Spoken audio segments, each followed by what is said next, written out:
பிரியமானவர்களே, ஆண்டவராகிய இயேசுவின் நாமத்தில் உங்களை அன்போடு வாழ்த்துகிறேன்.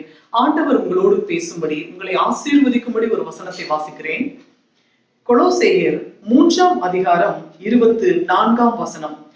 எதை செய்தாலும் அதை மனுஷர்களுக்கென்று செய்யாமல் கர்த்தருக்கென்றே மனப்பூர்வமாய் செய்யுங்கள். வசனம் இவ்விதமாய் சொல்லுகிறது, நீங்க எதை செஞ்சாலும் நீங்க மனுஷர்களுக்குன்னு செய்யாம நீங்க கர்த்தருக்கென்று மனப்பூர்வமாய் செய்யுங்கள் என்று வசனம் சொல்லுகிறது. இப்போ சிலர் பாத்தீங்கன்னா, கடவுளுக்காக நான் காணிக்கை கொடுக்குறேன் அப்படின்னு சொல்லிட்டு, ஆண்டவர் என்ன சொல்றாரு, ஏழைகளுக்கு இறங்குகிறவன் கர்த்தருக்கே கடன் கொடுக்கிறான் அப்படின்னு சொல்லிதான் வசனம் வருகிறது. அப்போ சிலருக்கு உதவி செய்யறதும் பாத்தீங்கன்னா பெருமைக்கு உதவி செய்வாங்க. கர்த்தருக்கு காணிக்கை செலுத்துற இடத்துலயும் பெருமைக்காக காணிக்கை எல்லாத்துக்கும் தெரிகிற மாதிரி அப்படி பண்ணுவாங்க. இப்போ சகேயு அப்படிங்கிற ஒரு மனுஷன், அவன் என்ன பண்றான், இயேசுவை பார்க்கணும்னு சொல்லி ஒரு மரத்துல இருந்து பாக்குறான். ஒரு மரத்து மேல, காட்டத்தி மரத்து மேல ஏறி நின்று இயேசுவை பார்க்கணும்னு சொல்லி பார்த்துட்டு இருக்கும்போது, ஆண்டவராக இயேசு, சகேயுவே நீ கீழே இறங்கி வா, நான் உன் வீட்டுல தங்கணும் அப்படின்னு சொல்லி கூப்பிடுறாரு. உடனே வேகமா ஓடி வந்து ஆண்டவரோடு கூட அவன் நடந்து போறான். அவன் பார்த்துக்கிட்டு இருந்த வேலை என்ன அப்படின்னா, அவன் வட்டிக்கு விட்டு சம்பாதிச்சுட்டு இருந்தான். அதிக வட்டிக்கு பணம் கொடுத்து அப்படி சம்பாதிச்சுட்டு இருந்தாங்க. ஆனா ஆண்டவராக இயேசுவோடு கூட நடக்கும் பொழுது அவனுக்குள்ள ஒரு மாற்றம் வருது.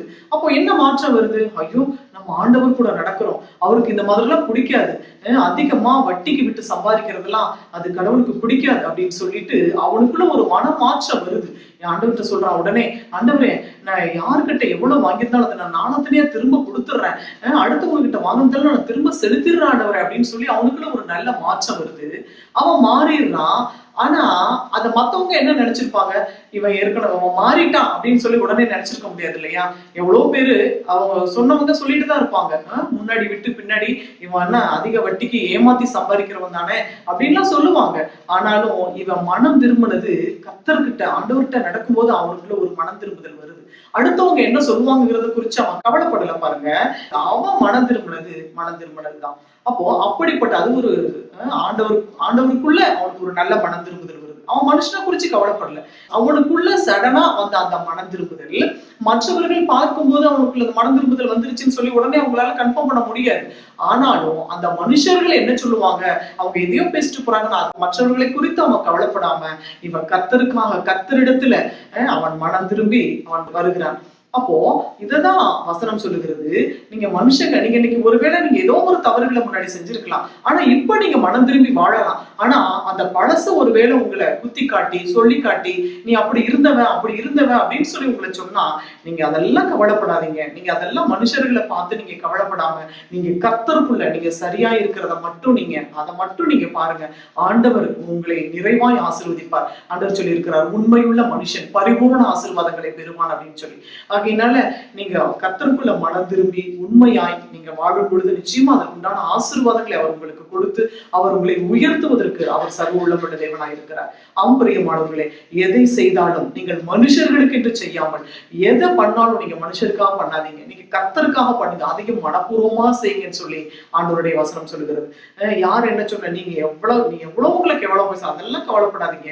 இருதயங்களை காண்கிற கர்த்தர் உங்களோடு கூட இருக்கிறார். உங்கள் இருதயங்களை காண்கிற தேவனுக்கு முன்பதாக நீங்கள் உத்தமமாய் நடந்து கொண்டு, நீங்கள் ஜாக்கிரதை உள்ளவர்களாய் நடந்து கொண்டு கர்த்தர் உங்களை நிறைவாக ஆசீர்வதிக்க வல்லவராய் இருக்கிறார். நாம் ஜெபிப்போம்.